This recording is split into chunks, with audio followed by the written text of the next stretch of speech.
Selamat datang di tutorial pelaporan pajak dengan formulir 1770S melalui e-filing.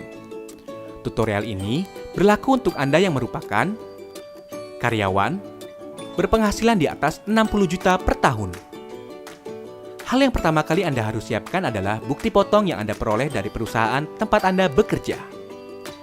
Anda dapat menggunakan perangkat baik laptop, tab, atau smartphone yang terkoneksi dengan internet. Pertama, buka situs www.pajak.go.id lalu tekan login. Setelah itu, isikan nomor pokok wajib pajak dan password, serta kode keamanan dan klik login. Anda akan diarahkan ke dashboard layanan digital perpajakan. Klik pada tab Lapor, klik pada ikon e-filing, kemudian klik Buat SPT. Anda akan diberikan beberapa pertanyaan terkait dengan status Anda. Anda dapat mengisi melalui formulir, panduan, atau upload SPT. Pada tutorial ini, kita akan menjelaskan pengisian SPT 1770S menggunakan formulir. Maka, pilih opsi dengan bentuk formulir. Tekan tombol SPT 1770S dengan formulir. Tahapan pertama dalam pengisian SPT adalah isi data formulir. Isi tahun pajak, isi status SPT normal. Pembetulan hanya dipilih jika Anda menemukan kesalahan pada SPT tahunan yang sudah Anda laporkan sebelumnya. Lalu klik langkah selanjutnya. Sistem akan mendeteksi secara otomatis apabila ada data pembayaran pajak dari pihak ketiga. Gunakan data pembayaran tersebut untuk pengisian SPT dengan tekan Iya. Bila tidak, Anda dapat menggunakan formulir bukti potong sebagai acuan pengisian SPT. Pada lampiran 2, pada bagian A, isikan data penghasilan final. Pastikan data penghasilan final yang terekam telah sesuai dengan bukti potong yang Anda terima. Jika ada bukti potong yang belum terinput, klik Tambah. Pilih sumber penghasilan, isikan nilai penghasilan bruto dan PPh terutang. Anda juga dapat mengubah atau menghapus data yang Anda rekam bila terjadi kesalahan. Pada bagian B, isikan daftar harta yang Anda miliki pada akhir tahun. Data harta yang telah Anda input pada tahun sebelumnya dapat Anda tampilkan kembali melalui menu Harta pada SPT tahun lalu dan lakukan penyesuaian.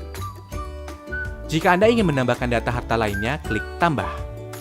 Pilih kode harta sesuai dengan jenis harta, isikan keterangan nama harta dan tahun perolehan. Pada kolom harga perolehan, cantumkan nilai pada saat Anda memperoleh harta. Ingat, saat memperoleh harta. Isikan deskripsi lebih lanjut pada kolom keterangan. Pada bagian C, isikan daftar utang pada akhir tahun. Data utang yang telah Anda input pada tahun sebelumnya dapat Anda tampilkan kembali melalui menu utang pada SPT tahun lalu dan lakukan penyesuaian. Jika Anda ingin menambahkan data utang lainnya, klik Tambah. Pilih kode utang sesuai dengan jenis utang, nama pemberi pinjaman, alamat pemberi pinjaman, tahun pinjaman, dan jumlah utang yang tersisa pada akhir tahun. Klik Lanjut. Pada bagian D, isikan daftar susunan anggota keluarga sesuai dengan kondisi pada awal tahun pajak SPT yang Anda laporkan. Klik langkah berikutnya. Pada lampiran 1, bagian A, isikan penghasilan bersih yang diperoleh dari dalam negeri yang bukan final antara lain bunga, royalti, sewa, penghargaan dan hadiah, keuntungan dari penjualan atau pengalihan harta, penghasilan lainnya.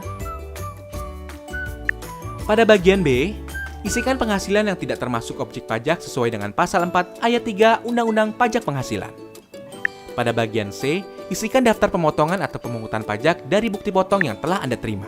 Isikan jenis pajak, NPWP pemotong pajak yang valid, nomor bukti pemotongan atau pemungutan, tanggal bukti pemotongan atau pemungutan, dan jumlah PPh yang dipotong atau dipungut.